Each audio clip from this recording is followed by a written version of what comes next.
Hello, guys, gals, and non-binary pals, and welcome back to episode 8, I believe, of the Caleb Knits podcast. You know, if you're going to be here the whole time, we need to come up with a new name. It's all right. It's going to be a Caleb Knits. Mom knits because Caleb knits, so it's all right. Anyway, my name's Caleb. Very glad that you're here. And my name's Bonnie. You can call me Mom because that's what he does.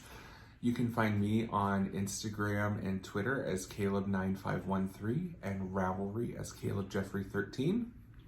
And you can find me on Twitter as, I never remember, Bonnie Austin 18. And Instagram, Austin Bonnie 1. Very good. Yeah. And Ravelry, I think I'm also Austin Bonnie 1. Yeah. There you go. Because I've actually been jumping on Ravelry and checking some things out, so. Very good. You've tried for a long time to get me to jump onto Ravelry and look for stuff, and you've succeeded. I've taught you how to use a database. You have. Very good. Very good. Well, today is May 30th, 2020, coming from a very windy Dodge City, Kansas. But we wanted to quickly touch on what's going on in the United States right now, as we need to, because we have a platform and we have a privileged voice that we can use to lift up the voices of those who are marginalized. So at the beginning of this week, George Floyd, a black man living in Minneapolis, was murdered by a police officer. And since then, there have been riots and protests in many American cities, and rightfully so. The impact that we as white people have is to actively work to be anti-racist, which is different from being against racism. Being against racism is something that is passive. Being anti-racist is actively working towards not being racist and stopping racism when you see it. So we've been dialoguing a lot, the two of us, this week, deciding what our roles are as white allies. And to any Black, Indigenous people of color watching, I wanted to say on my behalf, and I'm sure on your behalf as well, that we see you, we hear you, we love you, and we're working every day to be anti-racist in this country. Do you have anything to add? I just want to add that, and I know it's probably an age thing, and a generational thing. Caleb does a much better job at being anti-racist than I do. I tend to be non-racist, non-discriminatory, but I struggle standing up and confronting the problem rather than simply saying I don't like it. And I think we have things to learn from the younger generation who are willing to be anti-racist. So. Yes. Glad you brought that up. I have some resources that I'd like to share. Squeaky chair. Yeah, sorry. First one is something that I believe is required reading for all white people. This is called White Fragility by Robyn Why It's So Hard for White People to Talk About Race. This is a great resource to help you understand white privilege, and understand your part in systemic and institutionalized racism. And that's by Robyn I believe. Yeah, I believe I said that is what I meant to say. Also, we have How to Be Anti-Racist by Ibram X. Kendi. Again, I believe required reading.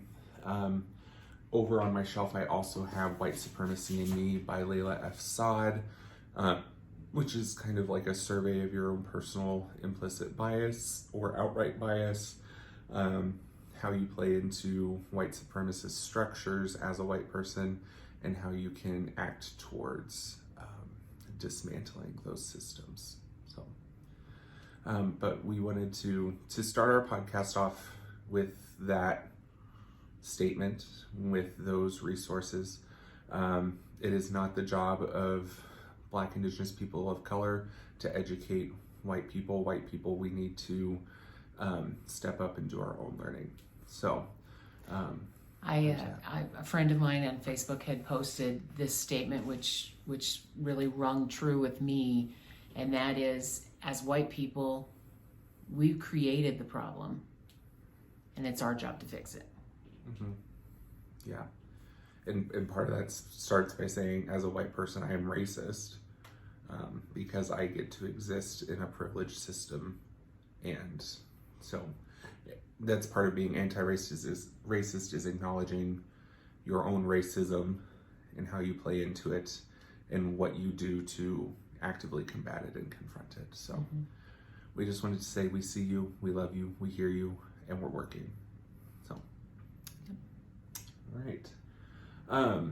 Not to make light of what's going on in the world, but let's shift.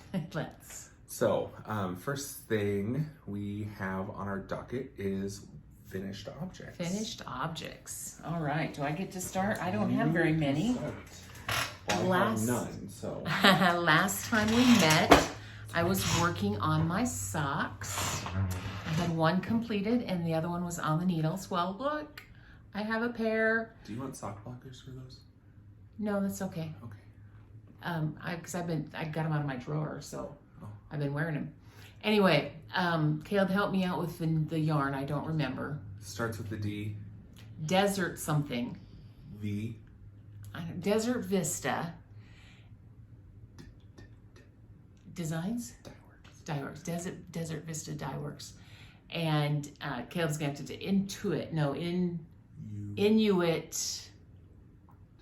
Inuit art is the colorway. I have such a hard time. I'm old. I can't remember this stuff. Anyway, very proud. These are my first pair of socks. So finished object.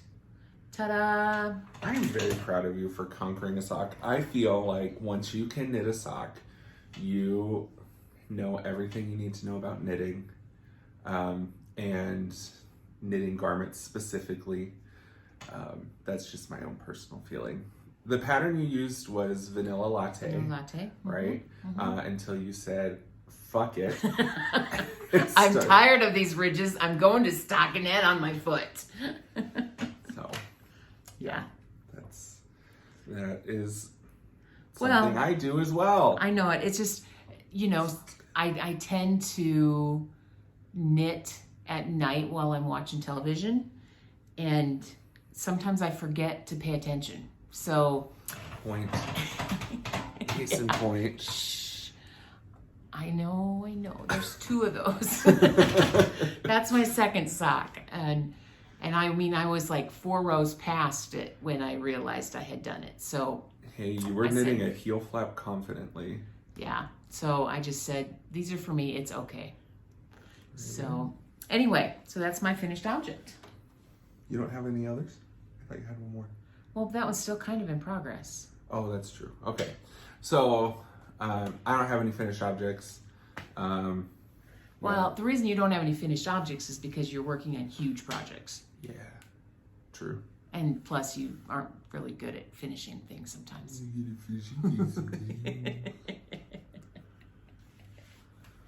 If the sock fits, wear it. Does your sock fit well? So, should we go to works in progress? Let's talk about works in progress. Okay, I'm going to take a drink. Okay. Where to begin? I have 1, 2, 3 to talk about. Yes. So I'll start with, when I move, I'm not taking this chair with me. I'm getting a new one. I should know, because it's a standing desk chair. I have my chair for my classroom, but it's a tall chair. But actually, I'm so tall that it kind of works as like a chair. You just can't, anyway, can't put it underneath the desk. Right. Well, anyway.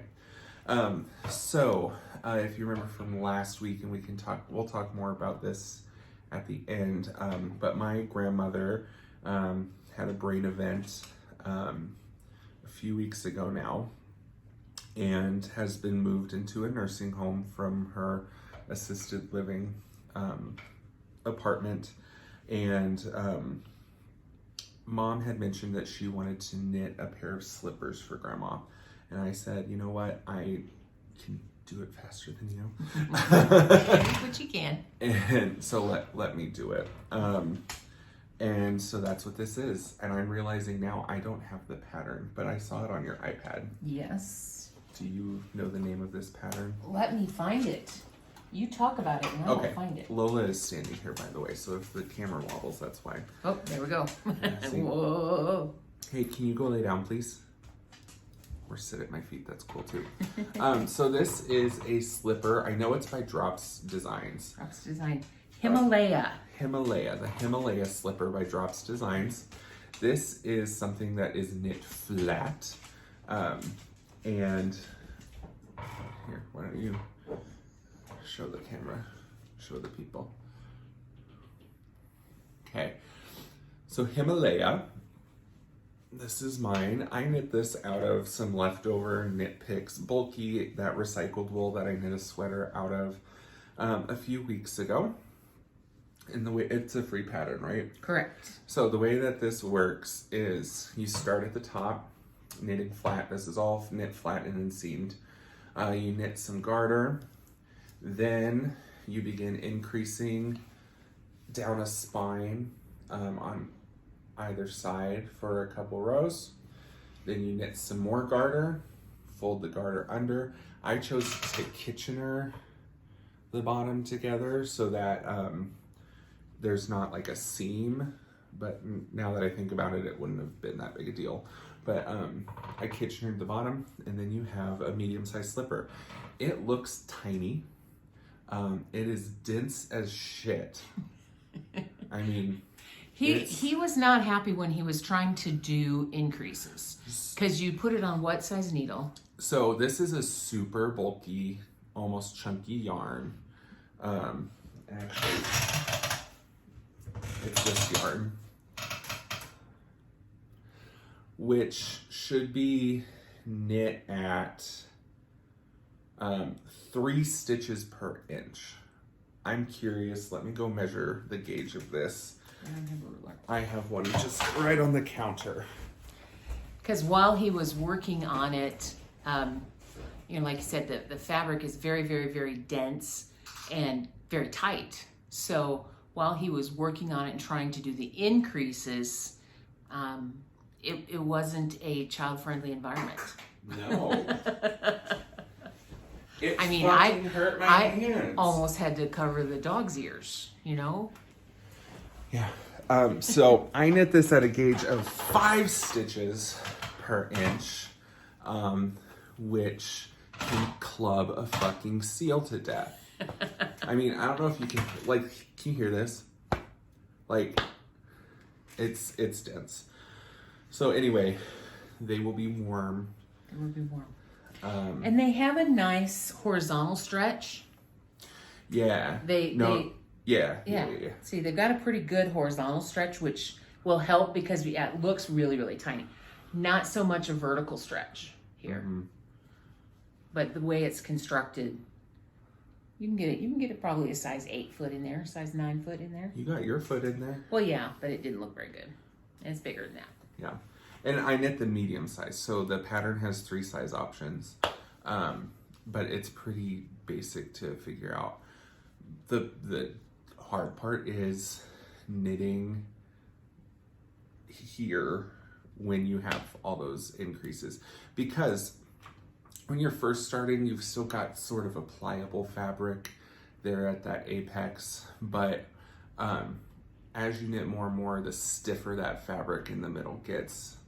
I'm trying to see where they can see it best against your pink. Yeah. Sorry. Cat sandwich fibers, by the way.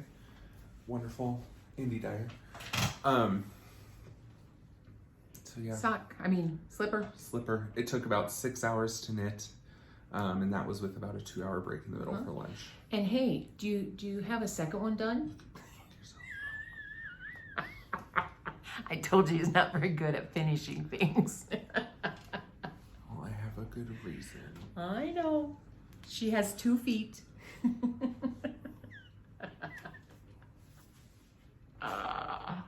Okay. Yes. So hopefully that will get cast on. It'll probably be car knitting. That could be. Yeah, that would be good car knitting. Or hotel knitting, which we'll talk about later. Yeah. So anyway, Himalaya Slipper by Drops Designs. Talk about your other whip. All right, my other whip is about my other one is 3/4 the way done. Ta-da, here's half. Okay, so I have another sock. This one is for a friend of ours. Okay, Caleb, you're gonna have to help me with the yarn. Legacy Fiber Arts in their Cozy Toes base, which is an 80-10-10 merino cashmere nylon. In the colorway, it smells like Christmas. And this colorway is based on which movie? The Grinch, the newest animated version. Yeah, which is not the best version. Love the colors. One of the things I love about this is just the saturation of the dye and how bright and vivid the colors are. So this is my second pair of socks. Notice I didn't vanilla latte this. I didn't rib anything except the cuff. So that's what it is. I'm working right now on heel flaps, turns, and gussets. And you want to show your I'm getting better. Okay, so there's my first one. And here is how far we are on sock number 2. Last night I got the gusset finished. And yeah. So all I've got left is a foot and a toe. Can you get that through there? Pull this. Yeah. Oh, you only use 3 DPNs. Well, when I get to that part, I do 3 DPNs because there's enough. Yeah. You just do. I just do. It works better for me. Yay. Okay. I've made a few mistakes on this one, but I'm learning as I go. Don't say that. I know, but I fixed some of them. Anyway, Jen watches religiously. I know, Jen. These are your socks, and they have designs by Bonnie. They have designs by Bonnie. Yeah, little freedom interpretations. Yeah. Anyway, this I'm hoping to have done. Gosh, I hope by the end of the weekend. I should have this done because this will finish up in the car. Very good. All right. Next. All right. Recognize this bag? It's a Amy Beth bag. Next up, I've got my City Limits sweater. So you saw Bonnie's last week, all finished. And this is mine, not finished. But this is where we're at. So last time I was 2 increase rounds away from splitting for the sleeves, and you'll see now that I've split for the sleeves and knit a considerable amount on the body. This is the City Limits sweater by Tanis Lavallee. It has mohair in it. And the yarn I'm using is Goosey Fibers in their sport weight, held double, with a strand of their mohair held with it as well. So, and this is actually a rose cardigan gradient set that she had on her website. I think it's called the Aquamarine Fade. So right now, the section that I'm at, it's 4 colors, which means I have 7 color combinations, or striping combinations. And right now I'm on the 6th one. So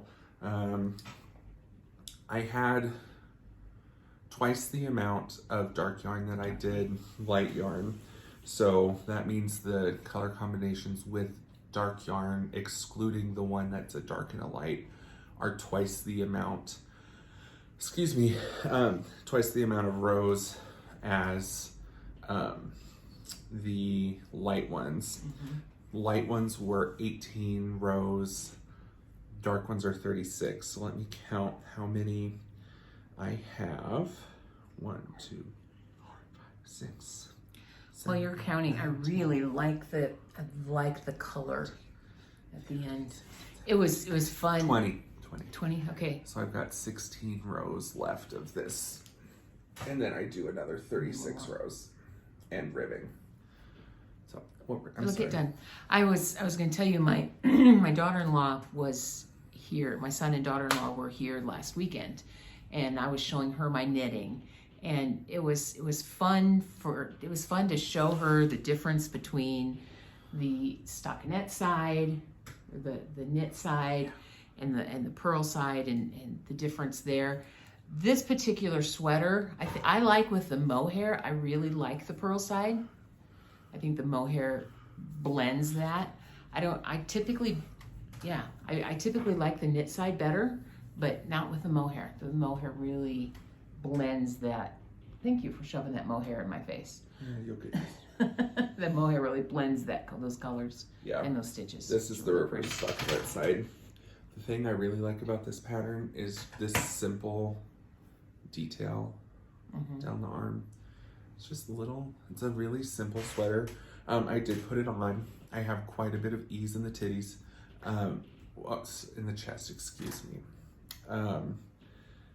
So it'll be I actually think it would look really nice with like skinny jeans, because it'll be long enough that it covers my fupa. And yeah, it'll look nice. It'll be nice and cozy.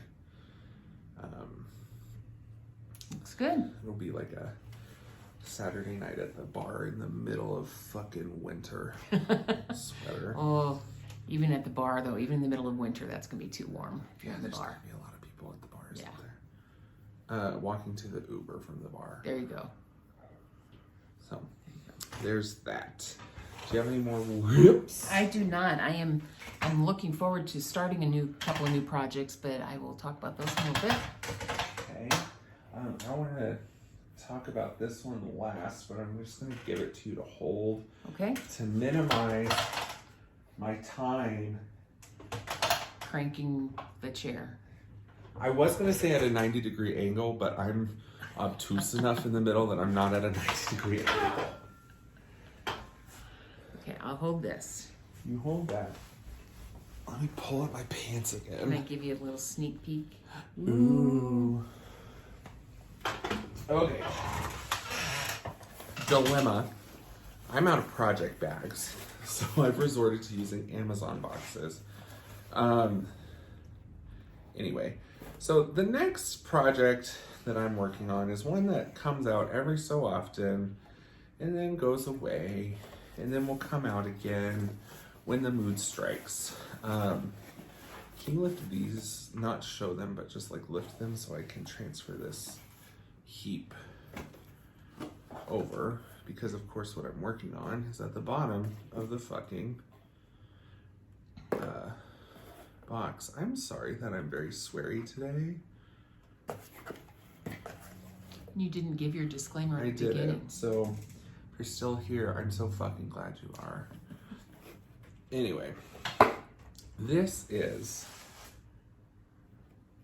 my Granny Square scrap blanket extravaganza of memories. So this is the one that I'm currently working on.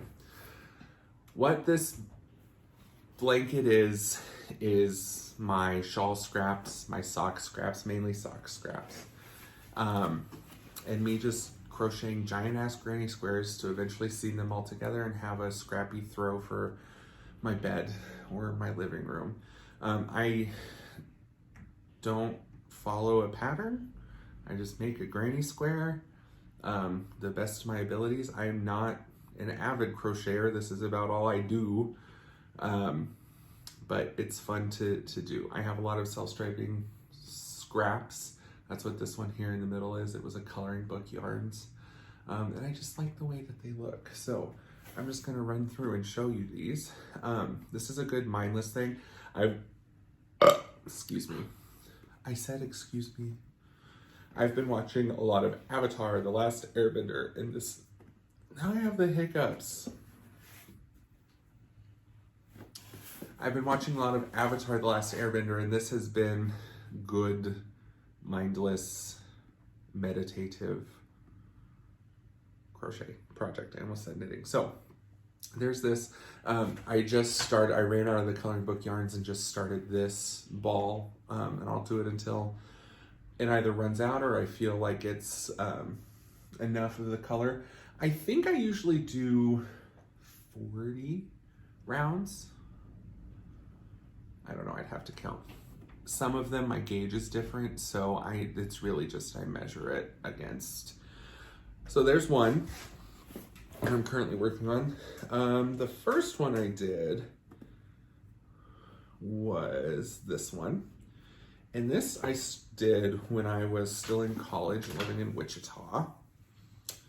So that's the first one. And this one's ready to be sewn together. I'm edging all of them in Drops Fobble, which is just a really economy sock yarn, which is hard to find in the United States now. I almost paid $150 in shipping from Lithuania for 5 balls of Drops Fobble. Anyway, there's a supplier in the United Kingdom that is much cheaper to ship. So anyway, yeah, I had this out on the bed the other day when Mom was here, and I was like, these are socks that you have. These are socks that Vicky has, and I can do that with all of these scraps, I believe. So that's the first one. The next one I made was this one. On these early ones, I have ends to weave in. But on the later ones, I've been doing magic knots. So I don't have ends to weave in on those. I really like this one. This one has a lot of mems in it. The middle is one of my favorite pairs of socks that I've ever made, Fred and George by Nomadic Yarns. And then there's like scraps from a shawl I knit my grandma when my grandpa died. You know, so mems, lots of mems. And then there's this one that's just wacky. And this one I need to add a couple more rounds around the middle. So I might do like a dark brown or something. And then what Mom is holding is my box of scraps. So, and I have more scraps. These are just some of the ones that I threw into a box. And what happened was I was looking, you can put it down, but not the whole box. I was looking for a certain ball of yarn that I know is here somewhere, and I actually know where it is now, but because I'm moving, some of my yarn has been packed and I don't know where the fuck it is. So I was going to embroider some tulips onto those slippers, but I've never embroidered before, and turns out I'm not very good at it. So we're just not gonna do that. So I pulled out all my scraps to try to find some yarn that would work, and I just started working on this instead. I am crocheting this on a Clover G hook. I really like these hooks because they're ergonomic. I believe I got this at Joann's. I hold my hook like a shovel. I see some people hold their hooks like this. I don't understand how that works. But G-hook, 4 millimeters, fingering weight yarn. I really like it. Looks nice. That'll be very pretty on your bed. Yeah. And like you said, it's the memories. I've got a quilt that my grandmother had made me, and I can still, out of double knit polyester fabric. Oh, that really heavy one. Yeah. When I was a kid, that's what Mom used to sew with. Mom and Grandma both made their dresses and things out of that double knit polyester, and I can still look at it and say, oh, I remember this was the dress from, and this was the dress from, and so you'll be able to do the same thing with that. That quilt is going to outlive us all. Oh yeah, no doubt. It's made out of Plastic. petroleum. Yeah. It is the warmest blanket though. Yeah, it is. Okay. So then my last work in progress. That would be this. Is something that's very exciting, and it kind of goes. With your swatch.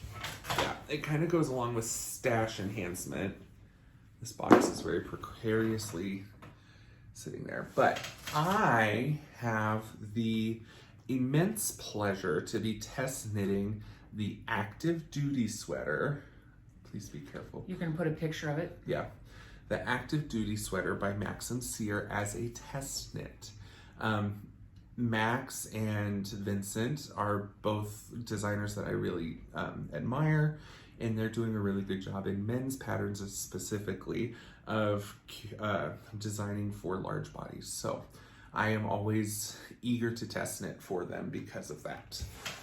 So anyway, I got my yarn in the mail yesterday and wound up a couple of balls. I'm using Designs by Dell's yarn in Max's Camo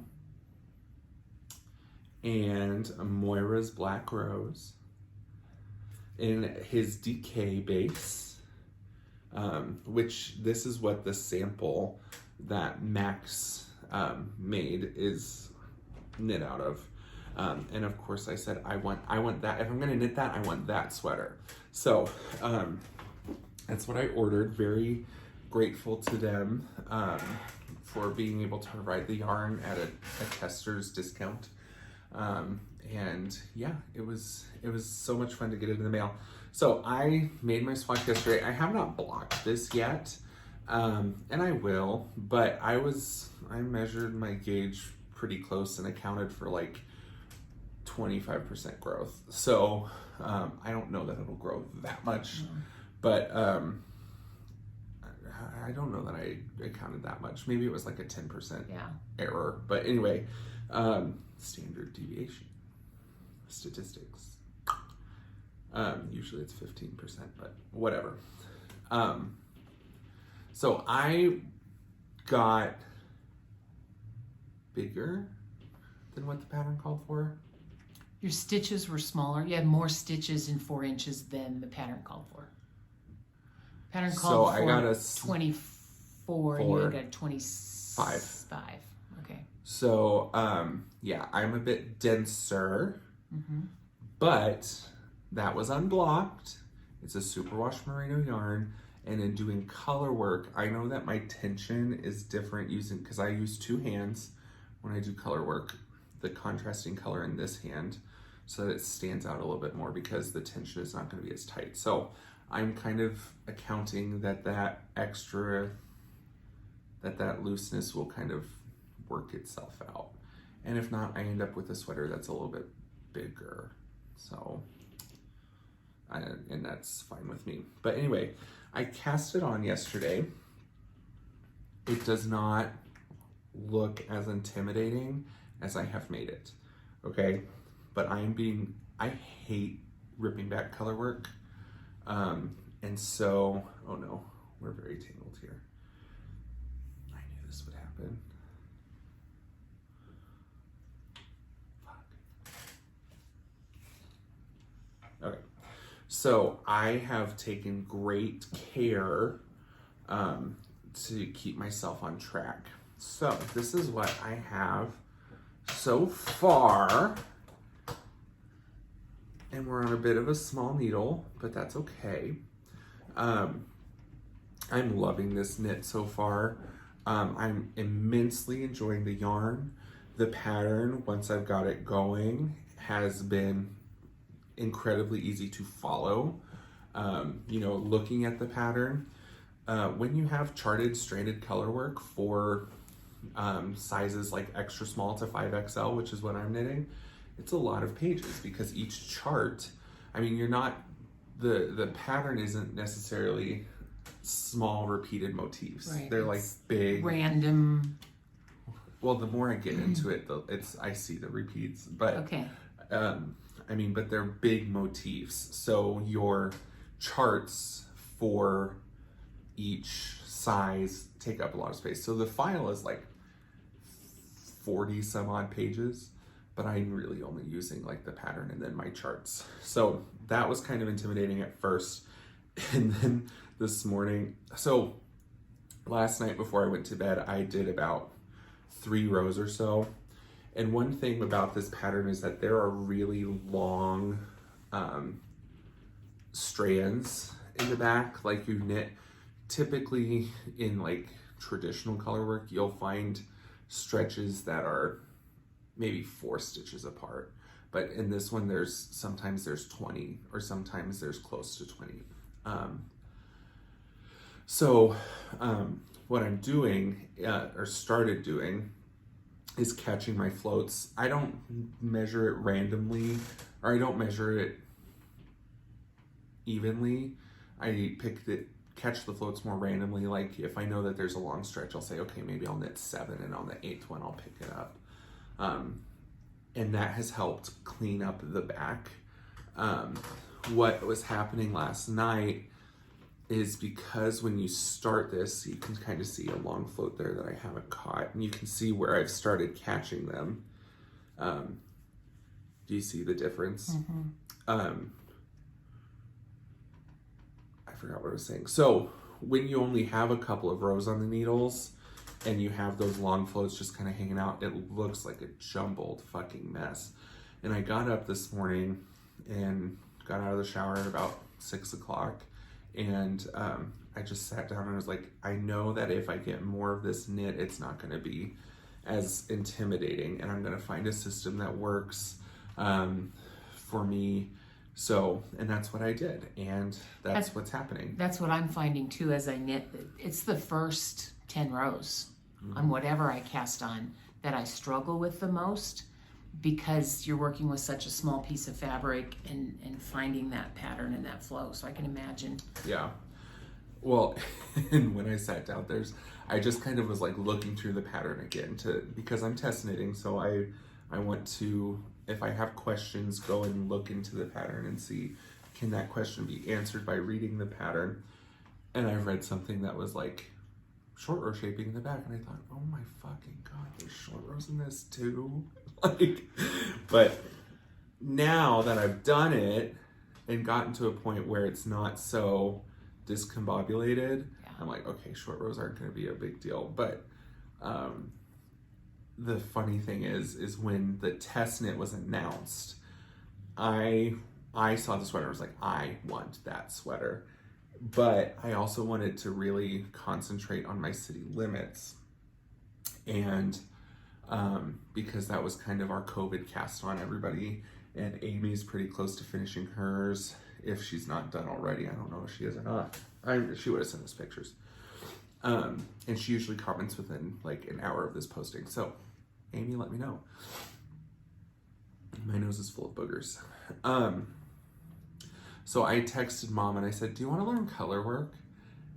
And she was like, well, I mean, eventually. And I said, you should apply for this test knit so that I can knit my city limit sweater and you can knit this for me. And we had kind of been like, and she was like, hell no, we're not going to do that. And we had talked about, oh, well, she said, oh, well, I can finish your city limits for you while you do this. And I was, so anyway, that's not going to happen.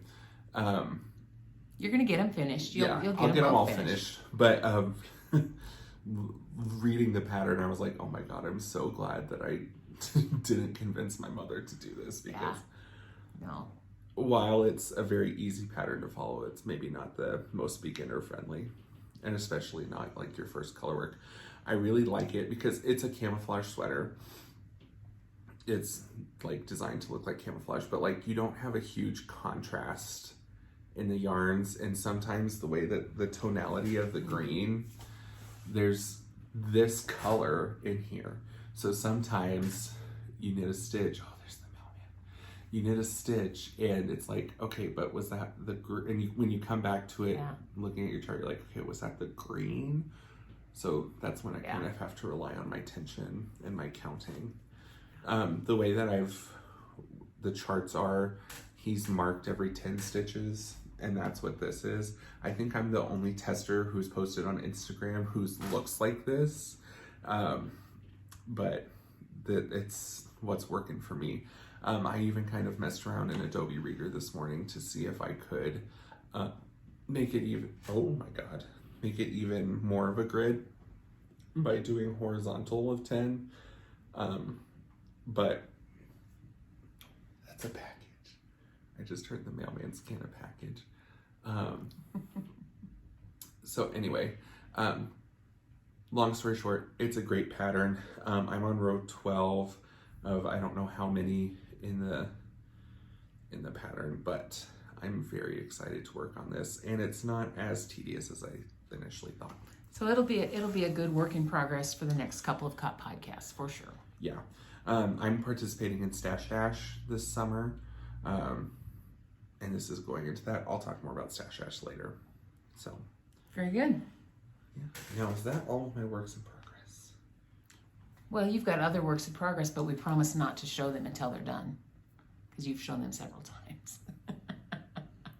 That's why you need more bags, because you've got all of these works in progress that you don't finish. And I think what the mailman just delivered is a bag. I'm expecting one from Jody. Okay, might be.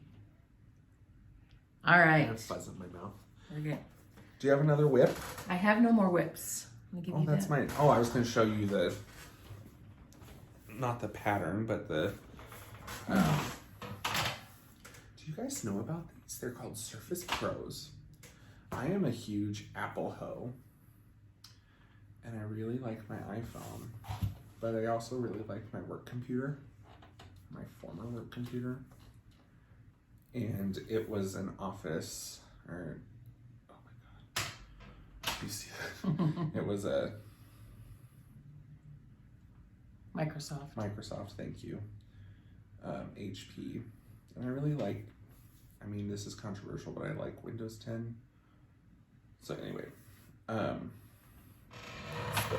so I bought a Surface Pro for me for grad school, but that's the pattern. And the total page count is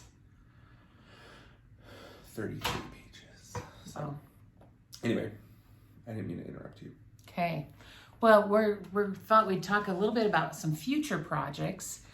And, you know, as you know, I'm really still a beginner, but now that I've done the city limits, and a sock, I'm like, I can do it. I can do anything. Conquer the world. So I've purchased a couple of patterns that I am going to knit, I believe, next. I've got another pair of socks that I want to get done. But anyway, 2 patterns that I want to get after. This first one's called the Love Note. I was watching the Grocery Girl podcast the other day, and they kept talking about this Love Note sweater. Absolutely love it. And I'm going to, we actually are headed to Kansas City this weekend to start looking at some houses and things for Caleb to move to KC. So while I'm there, I'm going to go to the Yarn Social and get some yarn for my Love Note.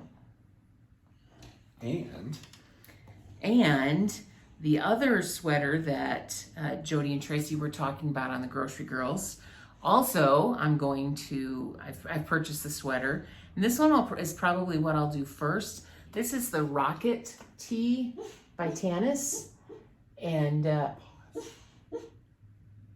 you hear the doggy sleeps, the doggy dream barks?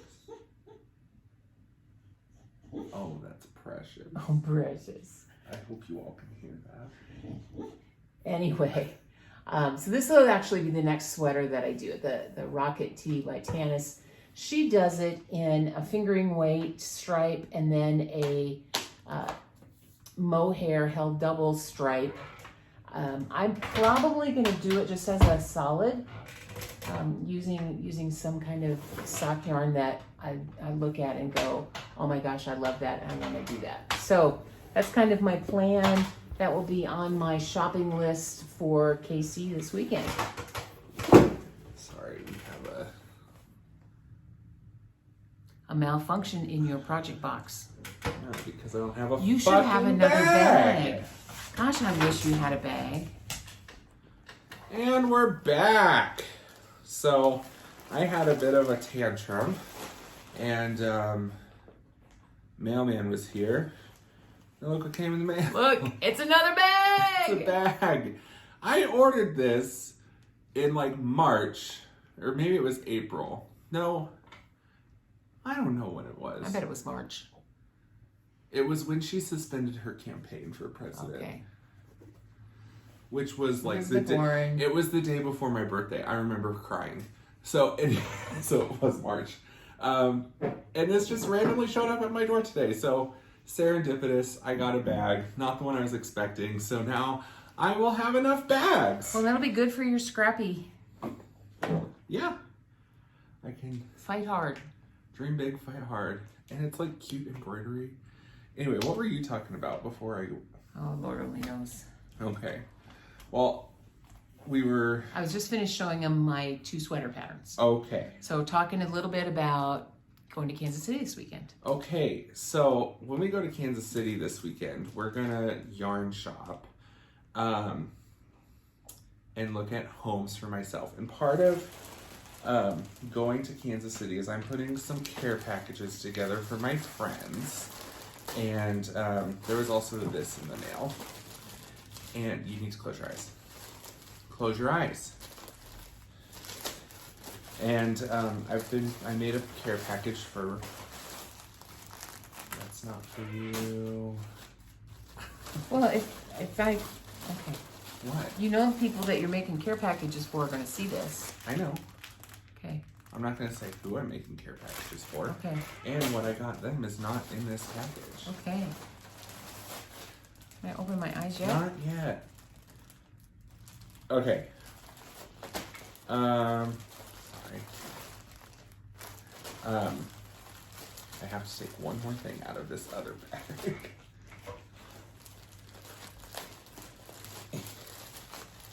Keep them closed. Oh my goodness. You know what? Okay. So, I got my mom a present to commemorate me going away. And hold out your, close your eyes. Hold out, you need 2 hands. And open. Ooh. It's legacy fiber. Oh, Caleb, these are beautiful. These are beautiful. So as she's been knitting those socks, she's been going on and on and on about how she loves the colors. I love the colors, and I love the cashmere in it. In that, this one has cashmere in it. Yeah. So one of her favorite colors is purple. Yeah. So I initially wanted to buy that. It smells like Christmas skein, which I think I can still custom order if I wanted to. But they had Whoville on worsted weight, which is they're flock worsted, which is non-superwash Peruvian Highland wool, and it's a bit toothier than everything else, but in this beautiful, beautiful saturated color. So I got Mom 2 skeins, and she loved the base of the socks, so I got her a skein of Purple Rain on Cozy Toes for her. Those will be my socks. I'll make socks of those. And then I got her some cute stitch markers from String Theory Studios. Aren't those cute? Cute, cute, cute. String Theory. Thank you, Kayla. You're welcome. Now I gotta think about what I want to do with these. Yeah, so I think 1 skein would have been enough for a hat. It's 218 yards. So you have about 440 yards, minus 436 yards to play around with. Okay, and then this is a what weight? Worsted weight. This is a worsted weight. Okay. So, but Cool. knit something and remember me. Remember me, damn it. I also had an ulterior motive. I wanted to order some mini skeins and another skein, which I might as well show you now that they're here, right? Might as well, since they came today. So, Hold. yeah, in keeping with Scrappy, That's pretty. in keeping with Scrappy, I've been collecting mini skeins. So this is, I got 2 mini skein sets from Legacy. This one is their April Showers and May Flowers. So I got those, and those will go into something scrappy, I'm sure. You need to, I think it was in this last, actually, I think the last 2 podcasts from the Grocery Girls, Jody and Tracy were talking about a monthly club, Row One Yards. Row One Yards, I've that does thought the about it. scrappy. I've thought about it, but here's the deal. If I subscribe to that, you're going to yell at me. Yes, I will. So, Yeah, I haven't looked at the cost, but well, I haven't either, but if I get a yarn subscription, you're going to be like, you don't need it. you don't need any more yarn. Yeah. This one's cool. This one is called Little Shop of Horrors. Now, I have enough yarn to make another City Limits out of greens and yellows. And I needed one that's kind of like a in between 2. Uh-huh. I thought that one would work really well. Yeah. So as part of a fade with greens and yellows. Mm-hmm. Cool. I'm going to hold it with black mohair. Ooh, It's really cool. that will be. Anyway, Very good. that was a fun digression. All right. Well, what have you been reading and watching? Like I mentioned before, I've been watching Avatar: The Last Airbender. I'm about 5 episodes into the 2nd season out of 3. It's a show that I did not watch as a child. It was just on the precipice. So it came out in like 2007. So I was in middle school, which is when I kind of transferred over to VH1 and MTV. So it wasn't a show that I watched, but it's very much loved by a lot of people. And I can see why. It is a very good show. Reading, I finished a book. Have I finished 2 books? Why is there a man parked outside my house? He's looking that way, so it's okay. I finished 2 books. Yes, 2 books. First book is On Earth We're Briefly Gorgeous by Ocean Vuong. This is an epistolary novel that I've been reading off and on for a while. The fact that I didn't devour it kind of might clue you into what I thought about it. It was a good book. It was very artistic, so it was kind of hard to follow. It's written in 3 parts, and the part that I liked the most was the 3rd part. So that was that. And then after I finished that one and put it into my Goodreads, I saw that I am 3 books behind my Goodreads goal. So I read another graphic novel called, this is the 3rd installment in the Heartstopper series. And those I can read in about an hour. So Good. It was cute, it was fun. And that's by Alice Oseman. That's very nice. What I'm reading now is the Shelby in the Book Club pick. Shelby in the Book Club is Shelby Monet, who is Gigi Maidet's daughter. She has a book club on Instagram, and the book that we're reading is The Book of Longings by Sue Monk Kidd.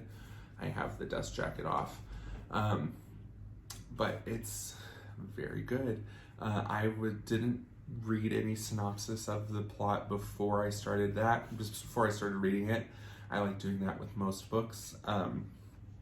And I was on FaceTime with Mom when this came in the mail, because I got this through Book of the Month, and I was reading the description to her, and I was like, oh my God, this is not what I thought it was going to be. It's about a girl who marries Jesus, whose brother is Judas. And yeah, so it's very good so far. We have 2 weeks to read the first half, 2 weeks to read the second half, and I'm about a quarter of the way through, so I'm right on track. But it's very, very good. So. Good. Well, I have, as you know, I'm an Audible reader. In other words, a listener. And I've also been listening to The House in the Cerulean Sea by T.J. Klune. Okay. Sorry. So I last time I had just finished All Adults Here, and you'll remember the author, Emma something. Emma Staub. Yes. Staub. S-T-A-U-B. Excellent book. Excellent. Recommend it to anybody. It was part of. I watch Hoda and Jenna on the Today Show, the third hour of the Today Show, and it's Jenna Bush Hager has a book club. And anyway, that was her recommendation. Then I started reading this one and listening to this one, and this I think was also one of her I think it is. selections from a few months ago that I hadn't, and it's called Valentine by Elizabeth Wetmore. Okay. Oh my gosh, it is so good, and so timely with what's happening in our world right now with the racism, and speaks to racism in this book, and I would highly recommend it to anybody. It's a great story. Mm-hmm. Yeah, and with Book of the Month, not that I'm sponsored, the way that works is you pick out a book for $15.99, from their curated list for the month, and then you can also add on 2 more books for $10 each, which they're all hardcover books, so like it's a great deal. And in my June box, I got my June book, and then Valentine and All Adults Here, so I'll be reading those. Okay, yeah, it's a great book. Great book. All right. What have you been watching? Sweet Magnolias on Netflix. Just jumped into that series, and it's pretty good. Kind of also talks about female empowerment and in a small town, and how to deal with life in a small town. It's been good. Yeah. I watched a couple episodes with you. I have commitment issues with TV, so we now have both dogs here, so we should probably get moving. Get it wound up, because they're ready probably to go outside, aren't you, girls? So let's move into word vomit. As we've talked about before, we're going to Kansas City tomorrow, actually, and Monday. We're going to go yarn shopping. Like, that's our express purpose for tomorrow, is to go yarn shopping. Trish is doing an amazing job of keeping everybody safe in the store, so we're going to go support her and get some things for some projects. And then on Monday, I am going to meet with your realtor. Yeah, start my in-person house hunt. It's been really interesting trying to sell and buy a house during COVID on the other side of the state. So it'll be interesting. My realtor happens to be pregnant, so we're going to be taking extra precautions coming from where we're coming from, going to where we're going. I'm moving from the most impacted county in the state to the third most impacted county in the state. So fun, but anyway, so that'll be exciting. Yep. Tonight is our final project dinner distribution. Or my t-shirt. One church is what we call it, and we call it One Church Project Dinner. Stand up. There we go. One Church Project Dinner, because there are actually 5 or 6 churches in Dodge City that are involved in this project. And the cool thing is, we can all be different denominations, we can all be different bodies, but ultimately we're one church with one goal, And so one church project dinner. We're winding up tonight with our weekly meal distribution, and we'll move our efforts into partnering with a second ministry called 7 Baskets Full, who is working on a facility to do a daily evening meal for anyone in need. So we'll be moving our attention there. Kind of like a crisis center. Right. And it is literally Across the street. From Caleb's house. Yeah. Actually, when this house was for sale, this house and the church next door was for sale. And I highly considered buying the church instead of the house. They were about the same price, but the church required a lot more work than the house did. Yeah. So anyway, it's pretty cool. Pretty cool. We just said the same thing. I know. Twice. The other thing happening in our lives is I appreciate your thoughts and prayers still for my mom. Currently in the nursing home, but struggling with the blood vessels in her brain. And we're seeing some regression and seeing more bleeds happen, and yeah, it sucks. Memory loss. So that's not been fun. It's not been easy. But my mom's 88 years old, has lived a beautiful life, and now is our time to honor her. And anyway, enough. All right. Well, I don't think I have anything else. Okay. So. Well, it's been great talking with everybody this week. Hopefully we'll see you again in a couple of weeks. And keep knitting, keep loving people, keep supporting each other. Mm-hmm. And don't just escape. Yeah. You know, we have to stay active. We have to stay present in everything that is going on. Yeah. So. Yeah. We need to make the world better. Yep. And we can't do that by sitting still. Yep. So, all right. All right. Well, we've got quite a bit of footage that I need to edit together. Okay. So, better go. All right. Bye, y'all. Bye.